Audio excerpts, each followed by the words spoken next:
6 financial moves to make before the end of the year on our Money Monday with the University of Michigan Credit Union. I'm Lucy Ann Lance. This is Ann Arbor's Talk Station, 1290 WLBY.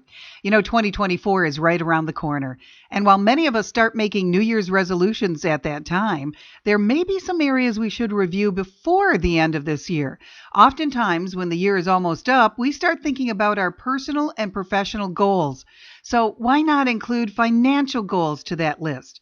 The last few months can sometimes feel a bit chaotic with the holidays, but if you start preparing now, your future self will thank you. I'm joined today by Nicole Bernacek. She is Financial Education Specialist at the University of Michigan Credit Union. Nicole, you're going to talk about the 6 financial moves to make before the end of the year. Why are these so important? Why should we do these? Well, just to kind of prep yourself for the new year and be all set. Just have your goals in mind and know what you want to do. So All right. So what steps are you going to take? Yeah, start on the right foot. So number 1, what's first on your list? So I would recommend paying down debt, specifically high interest debt if you're able to. I think that's really going to help. That extra interest that they're charging you really is kind of eating away at extra money that could be going towards savings, paying down some of your lower interest debts a little bit quicker, or just like fun things, entertainment, trips that you want to take. So if you have some extra money, or maybe if you received a bonus at the end of the year, try to put some of that extra towards like credit card debt. If you have maybe payday loans or high interest loans, those would be good to start with.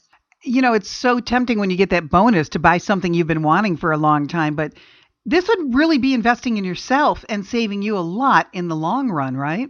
Exactly. Yep. So you're investing in yourself, saving a lot of time and money. And like you said, it's tempting to use that money for fun things or on yourself, but paying down the debt can definitely be helpful for All some of right. the other areas. Number 1, pay down that high interest debt. What's number 2, Nicole?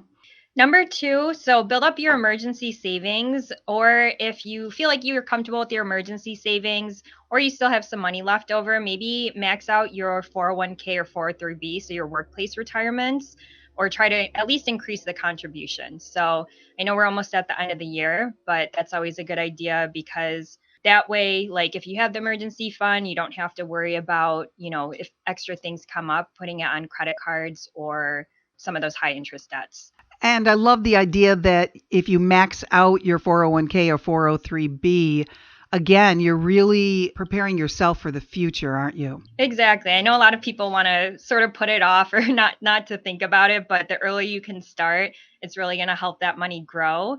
And also, if you are able to max out or contribute more to those workplace retirements, that normally is going to reduce your taxable income. So usually you're going to end up owing less money in taxes for the year. Yeah, that's a great thing right there. And what if you don't have a workplace retirement plan? Yep. So if you don't have one, you could consider putting money into a traditional or Roth IRA, so individual retirement accounts. So those are great investment options too. All right. So build up your emergency savings or try to max out your 401k, 403b, or start a Roth IRA. All great advice before the end of the year.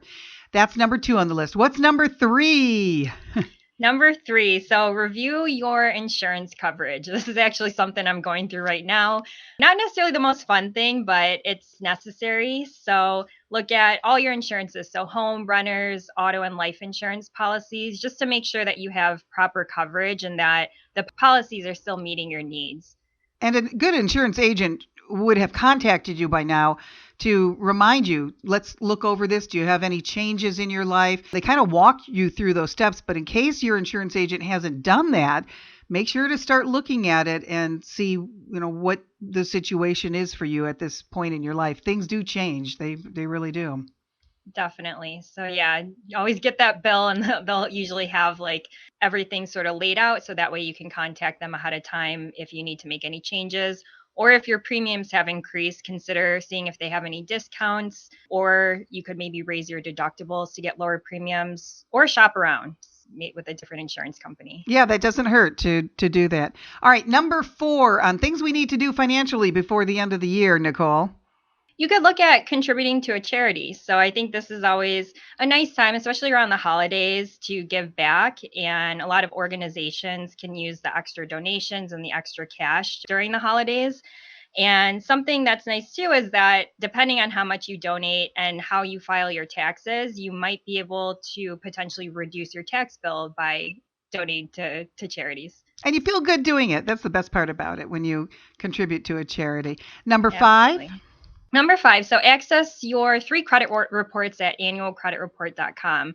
I know we did a previous session all about this website, but now they're offering weekly reports for free. So it's a great idea to do this at least once a year, probably a little bit more frequently now, though, because they're doing the weekly reports for free. And just checking for identity theft, make sure everything's accurate. It's better to try to catch those things earlier if you can. Yeah, you'd be surprised when you look at it for the first time.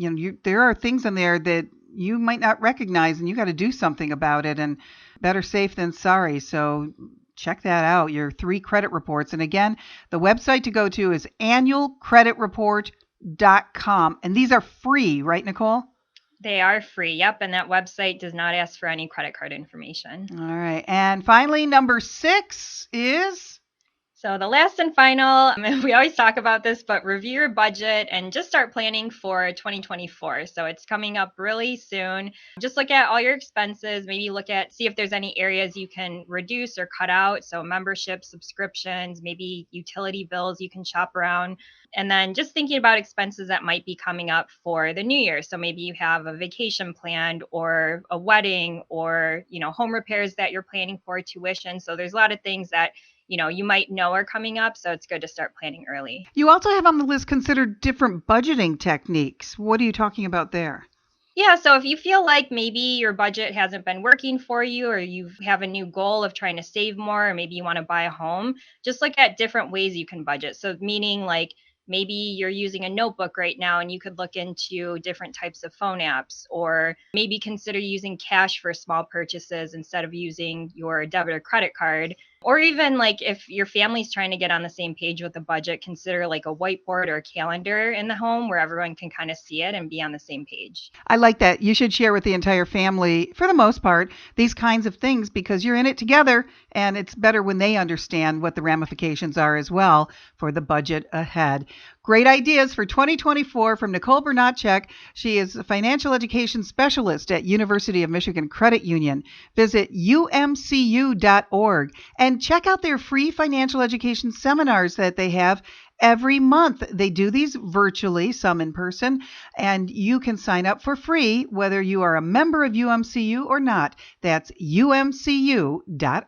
I'm Lucy Ann Lance. This is Ann Arbor's Talk Station, 1290 WLBY.